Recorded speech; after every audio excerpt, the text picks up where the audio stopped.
must never stop the way.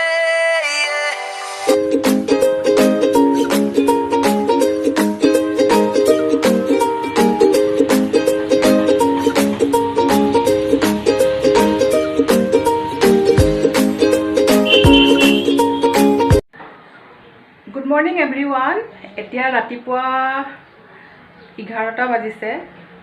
মই এতিয়া গা ধুই আহিলোঁ। ৰাতিপুৱাৰ পৰা একো খোৱা নাই। ভাবিছোঁ আপোনালোকক গুড মৰ্ণিং কৈ দিওঁ। এতিয়া ভাবিছোঁ মেগী এপেকেট বনাই খাই আকৌ লগ পাই আছোঁ আপোনালোকৰ লগত। মেগীটো মই বনাই লওঁ। এয়া মোৰ মেগী ৰেডি। মেগী খাই সোনাহঁতৰ ঘৰলৈ যাওঁ। সোনাহঁতৰ ঘৰত লগ পাই আছোঁ।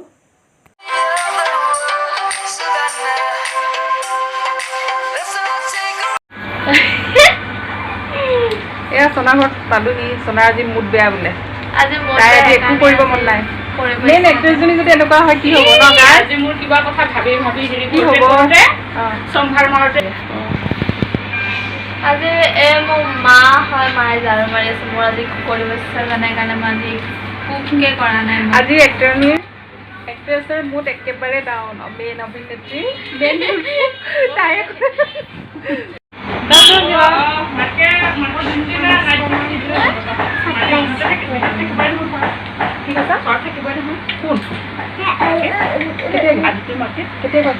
Hello' guys, good morning. আজি আণ্টিয়ে মোৰ ঘৰলৈ আহিছে আৰু আজি মোৰ ভিডিঅ' কৰিবলৈ ইচ্ছা যোৱা নাই কাৰণে মই আজি একো ভিডিঅ'ই কৰা নাই।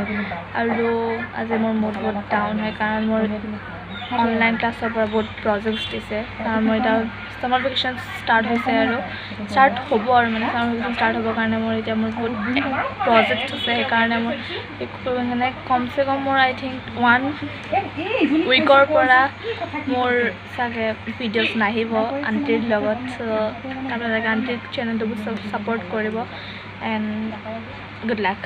বাই। চাই লওকচোন। মজা লাগিছে দেই। দুপৰীয়া এক্সাৰচাইজ কৰে। এইটো ভৰিত চুব লাগে, সেইটো ভৰিত চুব লাগে। এইটো কোনেনো শিকালে তোমাক এক্সাৰচাইজ কৰিবলৈ? এনেকে কোনে শিকাইছে এক্সাৰচাইজ কৰিবলৈ? কিবা কৈ দিয়াচোন এবাৰ। আন্টি চেনেলটো সাবস্ক্ৰাইব কৰিব।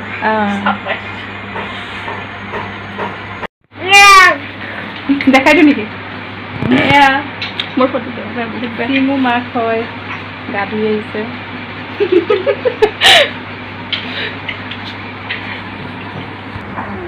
সন্ধিয়া টাইমত যাম। দিনত ভাল নালাগে যাবলৈ। জিভা থাকে চাগে। কিয় জিভা থাকে? জিভাখন কাটি দিওঁ দেই ছোৱালী। জিভাখন কাটি দিওঁ। জিভাই দেখাই আছে তাই।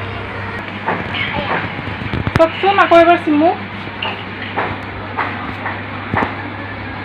আকৌ এবাৰ চিমুক চাওক। শুই শুই এক্সাৰচাইজ কৰিছে সেইফালে। বাই বাই, যাওঁ দেই। Bye bye. Bye bye. Aunty চেনেলটো সাবস্ক্ৰাইব কৰিব। Bye bye. মই সোনাহঁতৰ ঘৰৰ পৰা পালোহি। এতিয়া মই পাকঘৰত বনাম চিকেন। মেৰিনেট কৰি ৰাখিছোঁ, দেখিছিলে। এতিয়া মই মা মছলাবোৰ ৰেডি কৰি লওঁ। ৰেচিপিটো বনোৱা সময়ত আকৌ লগ পাই আছোঁ। এইখিনি মোৰ মছলা ৰেডি হৈ গ'ল। পিঁয়াজ, বিলাহী, আদা নহৰু থেতালি লৈছোঁ, তেজপাত 2খন দিছোঁ, এফালে দালচেনি ইলাচি, এইফালে জালুক। এইফালে কেৰাহীখন উঠাই থৈছিলোঁ। কেৰাহীখন গৰম হৈছে। তেল দি দিলোঁ। তাৰপিছত জোখমতে তেল দি দিলোঁ। আৰু এতিয়া দালচেনি ইলাচি লং তেলত দি দিছোঁ।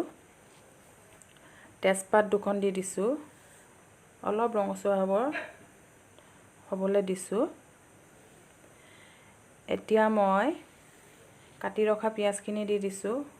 পিঁয়াজখিনি ধুনীয়াকৈ ৰঙচুৱা হোৱাকৈ ভাজি ল'ম। আৰু আজি কেমেৰাটো এনেকৈ হিলি আছে, মই এখন হাতে মোবাইল ধৰি আছোঁ, এখন হাতে লৰাই আছোঁ, কাৰণ ষ্টেণ্ডটো বেয়া হৈছে। এতিয়া সেনেকৈ উপায় নাই, এনেকৈ বনাব লাগিব আৰু। পিঁয়াজখিনি ৰঙচুৱা হৈছে আৰু। এতিয়া মই আদা নহৰু পেষ্টখিনি দি দিছোঁ, এইখিনি আকৌ অলপ ভাজি ল'ম। আদা নহৰুখিনিও মই ৰঙচুৱা হ'ব দিছোঁ। এতিয়া দি দিম হালধি, নিমখ অকণমান দিম,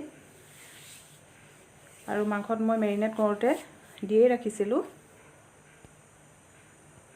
এতিয়া আকৌ এইখিনি আকৌ অলপ ভাজিম। এতিয়া মই কাটি ৰখা বিলাহীখিনি দি দিছোঁ। বিলাহীখিনি ধুনীয়াকৈ ভাজিব লাগিব। এতিয়া মই এইখিনি ধুনীয়াকৈ ভাজিম, ধুনীয়া পেষ্ট নোহোৱালৈকে মই ভাজি থাকিম।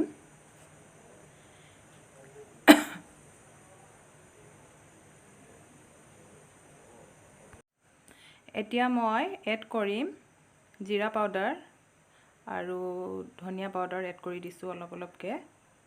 বেছি মছলা নাখাওঁ মই, অলপ অলপ। এতিয়া অকণমান পানী দি দিছোঁ বিলাহীখিনি সিজিবলৈ।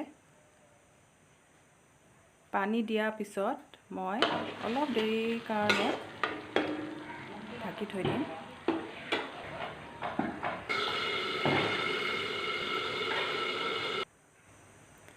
বিলাহীখিনি সিজিব ধৰিছে, কালাৰটো ইমান ধুনীয়া হৈছে চাওকচোন।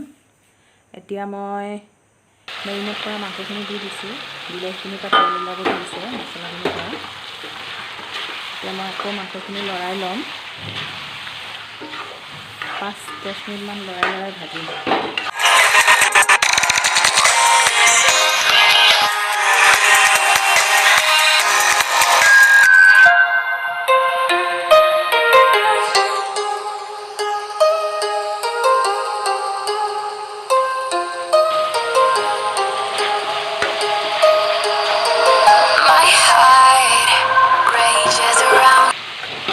এতিয়া মই আলু দি দিছোঁ কেইটুকুৰামান।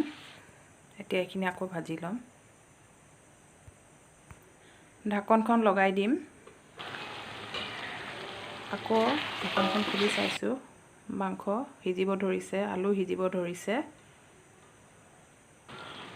এতিয়া জালুক দি দিছোঁ, জালুক দি আকৌ লৰাই দিছোঁ। লৰাই অলপ পানী দি দিছোঁ সিজিবলৈ, আৰু পানী নিদিওঁ। ঢাকনখন লগাই আৰু অলপ সিজাই ল'ম। এতিয়া চাওক মোৰ মাংস ৰেডি, খাব পৰা হৈ গৈছে। এতিয়া এইখিনি মোৰ হৈ গ'ল। এতিয়া মই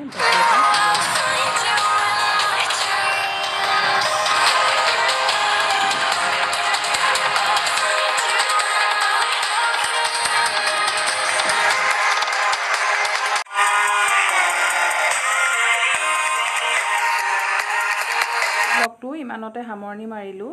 কাইলৈ এটি নতুন ব্লগৰ সৈতে আকৌ লগ পাম। সকলোকে বাই বাই।